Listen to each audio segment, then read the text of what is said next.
स्वागत है आप सभी लोगों का। अगर आप मेरे पुराने व्यूअर हो, पहली बार मुझे नहीं देख रहे हो, तो हो सकता है कि ये स्वागत का अंदाज और इस वीडियो का अवतार दोनों आपको नया लगे। नया है डेफिनेटली। ऑडियो वाली वीडियो पे बहुत डिस्कशन हो गया था, तो सोचा कि थोड़ा सा वीडियो वाली वीडियो पे डिस्कशन करते हैं। और ये बेचारा व्हाइट बोर्ड है जिसपे मैं बहुत पहले वीडियो बनाया करता था, तो सोचा कि आज थोड़ा सा इसका भी यूज कर लेता हूँ। अब ये जो वीडियो है बेसिकली उनको ध्यान में रख के मैं डिस्कस करूंगा। जो लोग आज भी थोड़ा सा डाइवर्टेड लगते हैं, उनका कंसंट्रेशन फिक्स नहीं है, आज भी फिक्स नहीं है कि क्या करना है, क्या सोच रहे हैं, कहाँ से करना है, बुक्स का पता नहीं कौन सी पढ़ना है, सिलेबस पता नहीं। बट हम डिस्कस नहीं करेंगे सिलेबस, बुक्स, ये सारी चीजें मैं डिस्कस नहीं करने वाला हूँ। बहुत बार डिस्कस किया हूँ, बहुत सारी वीडियो आपको वहां पे मिल जाएगी। हो सकता है कि आप में से कुछ लोगों को ये वीडियो इररिलेवेंट लगे, तो अगर आपका 5 से 10 मिनट मैंने खराब किया है, जितने भी वीडियो का ड्यूरेशन हो, तो आपके गुस्से का स्वागत है। गाली नहीं लिख सकते हो आप, नहीं तो डिलीट करना पड़ेगा। हाँ, बाकी सारी चीजें आप किसी तरीके से गुस्सा जाहिर कर सकते हो। और कुछ लोगों का सजेशन मैं पढ़ता हूँ, तो सजेशन को ध्यान में रख के एक डिस्क्लेमर है यहाँ पे। आप सोचोगे डिस्क्लेमर मैं पहले बाद में देता था, अभी पहले दे रहा हूँ। पहले इसलिए दे रहा हूँ कि जरूरत है इसकी। जरूरत यह है कि इस वीडियो से आप तभी कुछ सीख पाओगे जब आप पहले से प्रीअज्यूम कर लोगे कि मैं आपसे होशियार हूँ, मुझे ज्यादा एक्सपीरियंस है, ज्यादा बुद्धि है। मान लो अगर आपको कुछ सीखना है तो ये बेसिक फंडामेंटल होता है। अगर मैं किसी से कुछ सीखना चाहता हूँ, अगर मैं पहले ही मान लिया कि मैं उससे ज्यादा चालाक हूँ, होशियार हूँ, बुद्धिमान हूँ, एक्सपीरियंस भी उससे ज्यादा है, तो फिर पॉसिबल ही नहीं है कि मैं उससे कुछ सीख पाऊं। तो अगर आपको लगता है कि इस वीडियो से कुछ कंक्लूड आप कर सकते हो, तो आपको ये प्रिज्यूम करना पड़ेगा। तो ये तो रही हमारे फिलॉसफी भरी बातें। आपको अच्छी लगी हो, बुरी लगी हो, बट जो भी है आपने सुन लिया है, तो अब थोड़ा आगे बढ़ते हैं। अगर आपकी एज ये है, सपोज करिए 20 to 25 वाली एज से बिलोंग करते हो आप, तो इस एज की केस स्टडी भी कह सकते हो आप। आप कहीं पे अगर जाते हो, कहीं पे पब्लिक प्लेस में, दोस्त के यहाँ चले गए, आप रिलेटिव के यहाँ चले गए, फैमिली के साथ गए हो, तो किसी से ये सवाल नहीं किया जाएगा अगर आपकी एज ये है, तो ये सवाल केवल और केवल आपके लिए एक्सक्लूसिव होता है। आपसे पूछा जाता है भैया आपकी पी क्या है। पी को आप कह सकते हो अपना प्रोफाइल, प्रोफेशन, या फिर शुद्ध देसी भाषा में कहा जाए जो आपको ज्यादा इम्पैक्ट करता है। लोग पूछते हैं भैया करते क्या हो। अब ये सवाल तो हो सकता है आपको बड़ा इरिटेट करता हो सकता हो कि आपके पास कहने के लिए कुछ हो तो अच्छा भी लगे बताने में, बट ये जो सवाल होता है इसके इम्पैक्ट को समझने की कोशिश करिएगा कि इसका जो जवाब होता है ना, यही डिसाइड करता है कि सामने वाला जिस चेयर पे बैठा है वो चेयर आपको ऑफर करेगा, या फिर ये कहेगा कि वो चेयर है लाके बैठ जाइए। उसके बाद वो आपको इग्नोर करेगा या फिर आपका फोन नंबर मांगेगा। ये भी डिसाइड करता है यही सवाल, कि इस सवाल का जवाब क्या है। आप सभी ने इसको फील किया होगा कभी न कभी, नहीं किया है तो कर लोगे कभी घूमने जाना बाहर। अब क्या होता है, इसका एक रेलेवेंट अगर आपको जवाब चाहिए तो आप समझ ही गए होंगे कि हम बात कर रहे हैं यहाँ पे नौकरी की, एम्प्लॉयमेंट की, कि आप करते क्या बेसिकली। उसी से सही इसका रेलेवेंट जवाब मिल जाए। आप सोचोगे कि जब भी मैं आता हूँ ये पढ़ाई लिखाई की बातें करता हूँ, बिना पढ़ाई लिखाई, जो पढ़ना नहीं चाहते हैं, जिनका एस थोड़ा सा कमजोर है, जो स्टडी नहीं करना चाहते हैं, उनके पास ये एक्सक्यूज होता है कि भैया बिना पढ़े लिखे लोग भी ने तो बहुत सारे झंडे गाड़े हैं, क्या हम पढ़ लिख के ही गाड़ सकते? नहीं नहीं, ऐसा बिल्कुल नहीं है, आप भी कर सकते हो। बट कभी आपने उनके कंपटीशन को एनालाइज किया है? आपने कभी सोच के देखा है कि आपको एक क्रिकेटर की लाइफ, एक फिल्म स्टार की लाइफ बहुत थ्रिलिंग लगती है, बहुत एडवेंचरस लगता है, बहुत ही लगता है, नाम, नेम, फेम, पैसा सब कुछ है। कभी आपने ये कंपेयर करने की कोशिश किया यार कि इंडिया की इतनी बड़ी पॉपुलेशन है, इतनी यंग जनरेशन है, उसमें से कुछ इंडिया के लिए क्रिकेट कितने सारे लोग खेलते होंगे? अगर आईपीएल को भी कंसीडर कर लो यार, तो कितने सारे लोग खेलते होंगे? 400 से 500 प्लेयर हैं जिनको आप जानते होंगे। इतने को भी नहीं जानते होंगे आप तो 20 से लेके 50 से ज्यादा लोगों को जानते नहीं होंगे। तो इतने सारे लोग हैं भाई, इतनी बड़ी पॉपुलेशन में, इसको हम कंपटीशन मानने को तैयार नहीं है। हम कहते हैं हम तो यही कम्पीट करेंगे, हम तो क्रिकेट खेलेंगे, फुटबॉल खेलेंगे, ऐसे ऐसे शौक पाल लेंगे, पता ही नहीं चलता। मतलब वो मूवी देख के ना कि भैया जो पैशन है उसको फॉलो करो, कमिटमेंट नाम की कोई चीज होती नहीं। हम ऐसा मान के चलते हैं, फिर चल पड़ते हैं अपने पैशन की तरफ। कुछ दिन में हो नहीं पाया तो पैशन भी चेंज, काम भी चेंज, सब बदल के किसी और रास्ते पे निकल लेते, फिर वो नहीं हो पाया, फिर हमारा पैशन अपने आप ही चेंज। जहां पे मेहनत करना पड़ता है, अगर आदमी के पास कमिटमेंट है ही नहीं तो फिर क्या होगा? पैशन चेंज, रास्ता चेंज, डेस्टिनेशन चेंज, सब कुछ चेंज। मिलेगा मिलेगा, नहीं मिलेगा नहीं मिलेगा। तो चलिए खैर, ये हम नहीं देखते हैं। मैं सिंपल से ये कहना चाह रहा हूँ ना कि भैया सबसे आसान रास्ता है, सबसे आसान रास्ता है पढ़ाई करके इस क्वेश्चन का रेलेवेंट जवाब देना। बट आपके, अगर आपको लगता है कि नहीं आपको ये आसान रास्ता सूट नहीं करता है तो आप फ्री हो, दूसरे रास्ते भी ले सकते हो।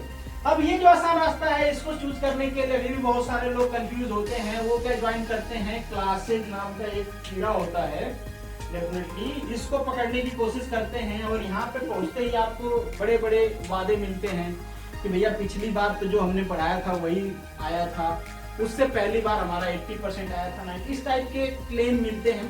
बट उनके क्लेम को एनालाइज करने वाले तो कुछ लोग अपने आप से पहले वाली जो बैच है ना, या फिर 20-20 साल से देख लो यार, उनके नोट्स के एक वर्ड तक चेंज नहीं हुए हैं, वही पढ़ाए जा रहे हैं, वही पढ़ाए जा रहे हैं। और क्लेम करते हैं कि सारे सवाल उन्हीं से आए हैं, 20,000 बच्चों को पढ़ाते हैं, 20 बच्चे सेलेक्ट होते हैं।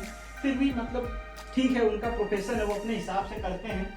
तो आपको चूज करना है, आपको डिसाइड करना है कि आपको क्या चूज करना है। कोचिंग चूज करना है, डेफिनेटली कोचिंग एक चाहिए।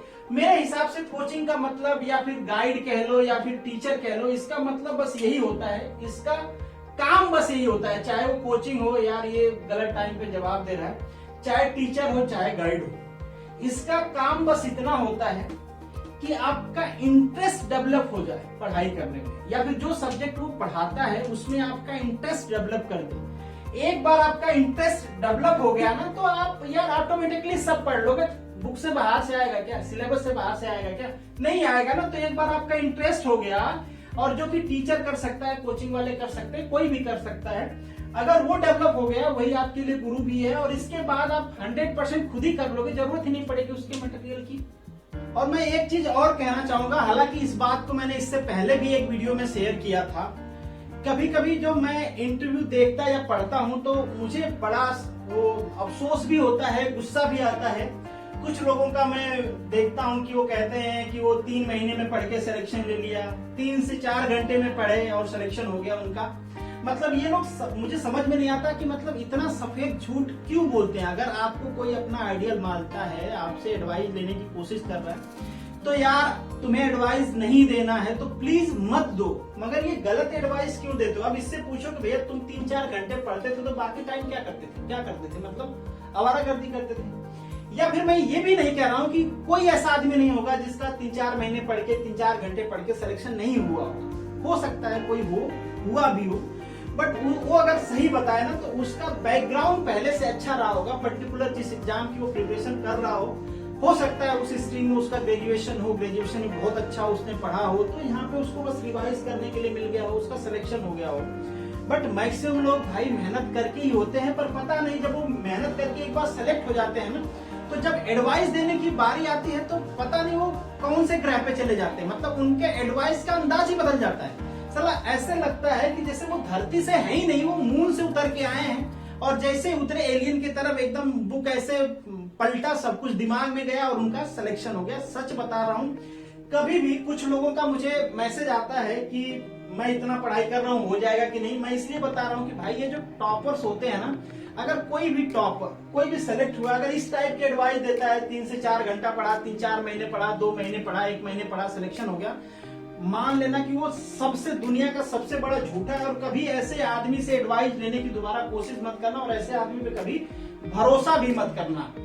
मतलब अगर मेरे ऊपर करते हो तो, अगर तुम्हें मेरे ऊपर ही नहीं है तो फिर तो इसी के ऊपर करना पड़ेगा, दूसरा कोई ऑप्शन ही नहीं है। मैं बस इसलिए बता रहा हूँ यार कि इस टाइप की कोई चीज होती नहीं है। एटलीस्ट मेरे एक्सपीरियंस में मुझे कोई ऐसा आदमी नहीं मिला। मैं बस इंटरव्यू में ही देखा हूँ कि इस टाइप की चीजें लोग करते हैं। वो मुझे नहीं मालूम कि क्यों ऐसा करते हैं, बट सच बताऊं तो इसमें से 99% जो होते हैं ना, जो इस टाइप का सजेशन देते हैं, वो झूठ बोल रहे होते हैं। अब उनको झूठ बोलने का क्या मिलता है, क्यों बोलते हैं, क्या उनका इंटेंशन होता है, वो मुझे नहीं मालूम। बट ये चीज सच है कि वो झूठ बोलते हैं। तो कभी भी ऐसे लोगों से आप एडवाइस नहीं लेना। ये क्वेश्चन मैं इसीलिए मैं आपको बता रहा हूँ क्योंकि बहुत सारे लोग मुझे इस टाइप की चीजें पूछते हैं। मैंने भी बहुत सारे टॉपर्स के इंटरव्यू किए हैं, उसमें भी कुछ अगर आपको डाउट हो, देखो एक चीज तो आपको समझना है कि आपसे अच्छा आपको कोई नहीं जानता। इससे पहले भी मैंने वीडियो जो बताए हैं, तो आपको डिसाइड करना है कि आपके लिए सुटेबल टाइम कौन सा है, आपको डिसाइड करना है कि आप कितने घंटे पढ़ सकते हो, आपको डिसाइड करना है कि कितना घंटा पढ़ते हो तो पढ़ा हुआ आपके दिमाग में जाता है, आपको डिसाइड करना है कि आप केवल पढ़ने के लिए पढ़ रहे हो या फिर पढ़ने से कुछ सीख भी रहे हो। ये सारी चीजें आपको डिसाइड करना है। बट कभी भी गलत आइडिया में फंसना नहीं है, आपको खुद को पहचानना है आपके लिए बेस्ट क्या है। आपसे अच्छा कोई नहीं जानता है, तो आप अपने आप को डिसाइड करो कि कौन से रास्ते पे जाके आप कहां तक पहुंच सकते हो। इसके बारे में आपको कोई एडवाइस दे नहीं सकता है। हाँ, मैं ये तो क्लेम नहीं करता कि मैं जो कहता हूँ ये 100% आपके ऊपर फिट बैठे, बट मैं कोशिश तो अपने तरफ से 100% ही करता हूँ कि जो रेलेवेंट चीजें होंगी मेरे हिसाब से, मेरे एक्सपीरियंस के हिसाब से, वो मैं आपके साथ शेयर करूं, ताकि आपका जो डिसीजन मेकिंग हो वो थोड़ा सा आसान हो जाए और आप थोड़ा सा सही डिसीजन ले पाओ। तो इसीलिए मैं इस टाइप के वीडियो कभी कभी बना देता हूं। जब आपके मैसेज मुझे रिसीव होते हैं, जब मुझे लगता है कि आपको पर्टिकुलर इस डायरेक्शन में कंफ्यूजन है, मुझे लगता है कि एक आध वीडियो बनाने से आपका फायदा हो सकता है, तो मैं इस टाइप की वीडियो बना देता हूँ। तो एंड करते हैं यहाँ पे इस वीडियो को, मिलेंगे नेक्स्ट वीडियो में, तब तक के लिए अलविदा।